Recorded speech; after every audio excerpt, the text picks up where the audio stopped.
Ассаламу алейкум, құрметті бауырлар. Алла күндерімізді берекелі етсін.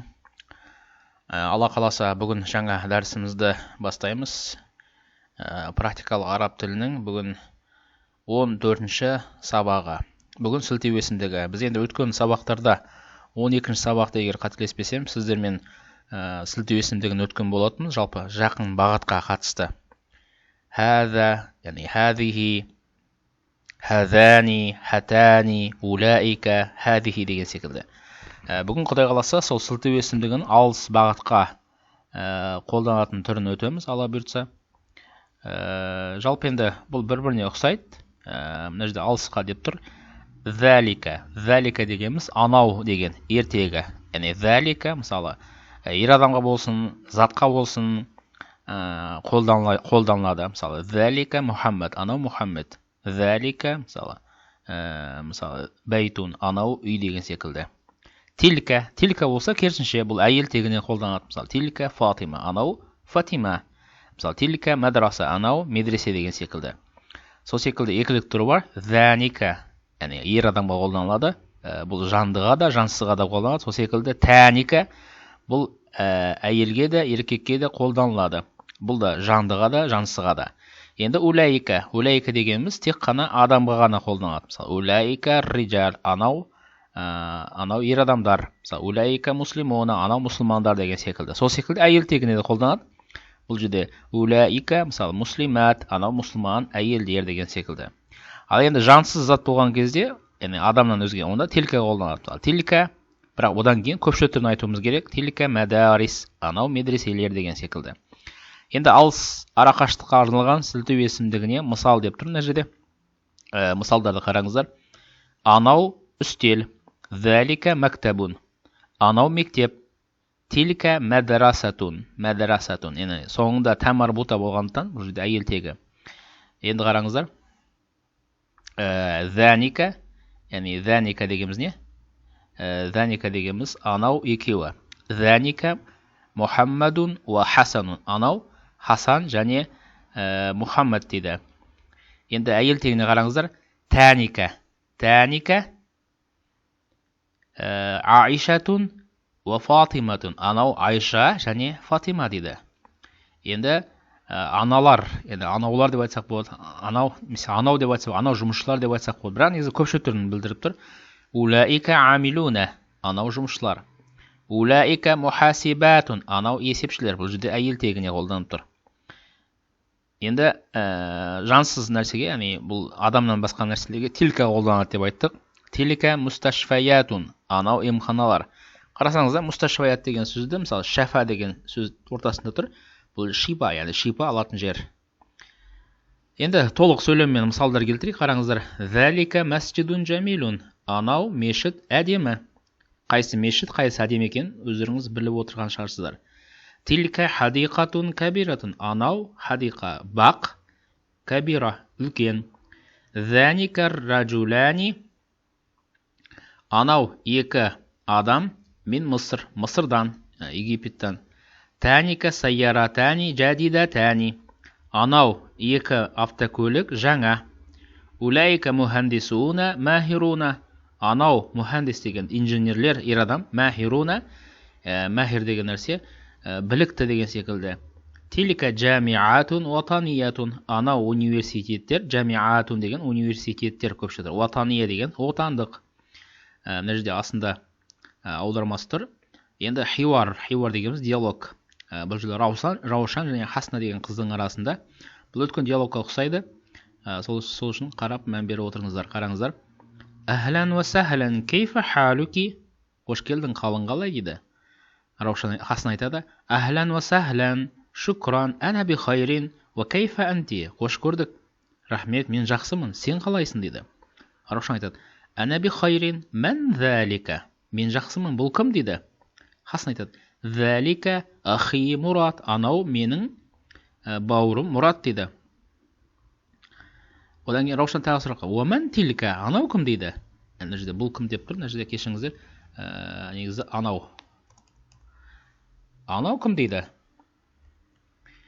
Яғни бұл жерде тек қана неге ғана қатысты қолданады. Анау кім дейді. Раушан сұрап отыр. Раушан кім не дейді? Жауап қалай болады? Жауап тилька ухти, анау менің кіші сіңілім Зейнеп дейді. Раушан айтады, лиман тилька сайяра, анау автокөлік кімдікі дейді. Бұл өткенде де осындай бір нелер болған. Хасан айтады, тилька сайярати, анау менің автокөлігім дейді. Енді қараң, Раушан айтады, хәл улайка туллабу мин джамиатина, анау студенттер біздің университеттен бе дейді. Кім айтады? Жауап не дейді? Наам улайка туллабу мин джамиатина. Я, анау студенттер біздің университеттен. Мына жерден жаңа сөздерді өздеріңіз оқып аларсыздар. Жаңа сөздер жоғарыда өткенге байланысты сәлемдесудің түрі. Қараңыздар. Сабахул хайр, қайырлы таң. Нахарука тайибун, қайырлы күн, яғни күндізгі уақыт айтылады. Одан кейін масаул хайр, қайырлы кеш. Бұл әлі түнгі емес, кешкі уақыты. Лейлатун саидатун, қайырлы түн деген секілді. Құрметті шәкірттер, біз неге ауысамыз? Хиуарға ауысамыз. Мән беріп қарап отырыңыздар. Арасынан сіздерге аударуға тырысамын. Бисмилlah, кеттік. السلام عليكم ورحمة الله تعالى وبركاته. أهلا وسهلا بكم في الدرس الأول من دروس تعليم اللغة العربية للناطقين بغيرها.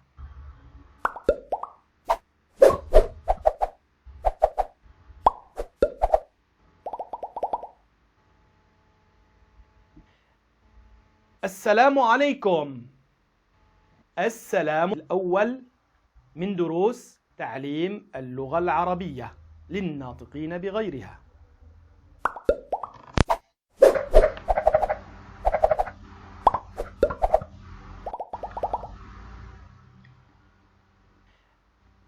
السلام عليكم. السلام عليكم. السلام عليكم. وعليكم السلام. وعليكم السلام. السلام عليكم. السلام عليكم. وعليكم السلام. وعليكم السلام. السلام عليكم. السلام عليكم. وعليكم السلام. وعليكم السلام. السلام عليكم. السلام عليكم. وعليكم السلام. وعليكم السلام. اسمي. اسمي. اسمي. اسمي. عبادة. ما اسمك.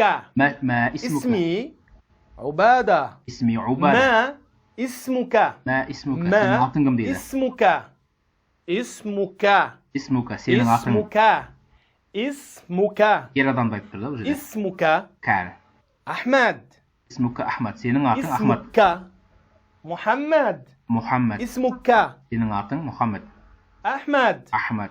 اسمك Сенің атың محمد. محمد. ما اسمك. ما اسمك. اسمك. اسمك. اسمك. اسمك. ما اسمك. ما اسمك. اسمك اسمك. حليمة. حليمة. اسمك حليم. هدى. هدى قыздың аты. اسمك اسمك. فاطمة. فاطمة. اسمي. اسمي менің атым. اسمك. اسمك сенің атың. اسمك. сенің атың әйел тегі. اسمي. اسمي. اسمك. اسمك. اسمك. اسمك. كيف حالك. كيف حالك. كيف қалың қалай дейді. حالك. كيف حالك. كيف حالك. كيف حالك. حالك. حالك. ер адамға айтып тұр бұл жерде. حالك. حالك. حالك. حالك. حالك. حالك. حالك. حالك. حالك. كيف حالك. كيف حالك. كيف حالك. كيف حالك. ер адамға. كيف حالك. حالك әйел адамға. كيف حالك. حالك. الحمد لله. الحمد لله. أنا بخير. بخير. الحمد لله. الحمد لله. أنا بخير. بخير. الله كيف حالك. كيف حالك. الحمد لله. أنا بخير. الحمد لله. كيف أنا حالك. كيف حالك. كيف حالك. أي رقم. الحمد لله. الحمد لله. أنا بخير Xayr, men жақсымын дейді. مع السلامة Ma'assalama, sağ ol дейді. نعم مع مع السلامة مع السلامة. مع السلامة Amandықпен деген مع сөз. السلامة مع مع السلامة. السلامة مع السلامة مع السلامة. شكرا لكم شكرا لكم. مع السلامة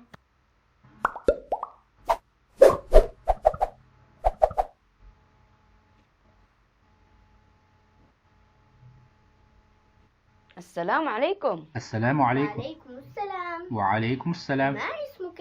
ما اسمك؟ اسمي أحمد. اسمي وما أحمد. اسمك أنت؟ وما اسمك أنت؟ اسمي حليمة. اسمي كيف حليم. حالك؟ كيف حالك؟ الحمد لله. الحمد أنا لله. بخير. أنا بخير.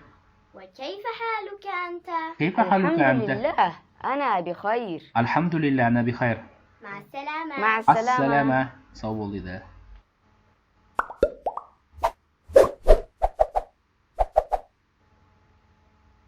ألفاظ وتعبيرات Sözdür deydi жаңағыдай. Sözdür, қосымша сөздер. أنا Men, أنت أنت sen, أنت أنت sen әйелдегі.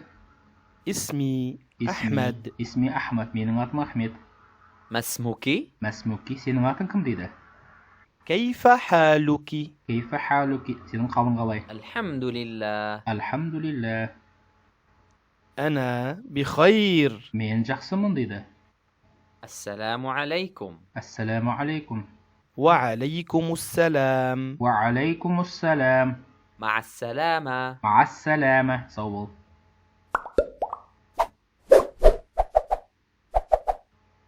تفكير. Tafkir, ойлану. Tafkir etу, tafkir. قلم Qalam, qalam.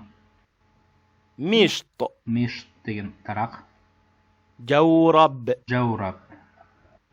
Шылқ. شوكة Шаука. دراجة Darraja. Велосипед. فرشاة. Фуршат. ملعقة. فرشاة. Фуршат. ملعقة. Mil'aqa. Qasıq. طائرة. Taira. Ашақ. كتاب. Kitab. Kitab. حذاء. Hiza. Hiza деген аяқ киім. قلم كتاب. Осымен аяқтаймыз. Енді диалогты енді тапсырмаға өтейік, құрметті бауырлар. Тапсырмалар былай. Бірінші сілтеу есімдерін жаттау, төмендегі сөйлемдерді көшіріп жаз және араб тілінен қазақ тіліне аудар. Төмендегі нелерді көшіріп жазуымыз керек және аударуымыз керек. Және керісінше қазақ тілінен араб тіліне аударуымыз керек мынаны. Одан кейін мына жерде сілтеу есімдерін тиісінше өзіне сәйкес зат есімдерімен байланыстыр. Мысалы, хаза мактабун. Мысалы, хазихи өзіңіз келтіресіз ары қарай. Қайсыған келіп тұр, қайсы есімдікке келіп тұр. Сонымен, құрметті бауырлар, осының бәрін келтіруіміз керек. Одан кейін төмендегі Құран аяттарынан сілтеу есімдерін тауып, мағынасына мән беру. Мысалы, إذ قال لأبيه وقومه ما هذه. Енді осы әрненің мына жерде астында несі бар? Астында қандай сүреден екен бәрі бар. Алла баршамызға разы болсын. Келесі дәрістерде кездескенше аман сау болайық.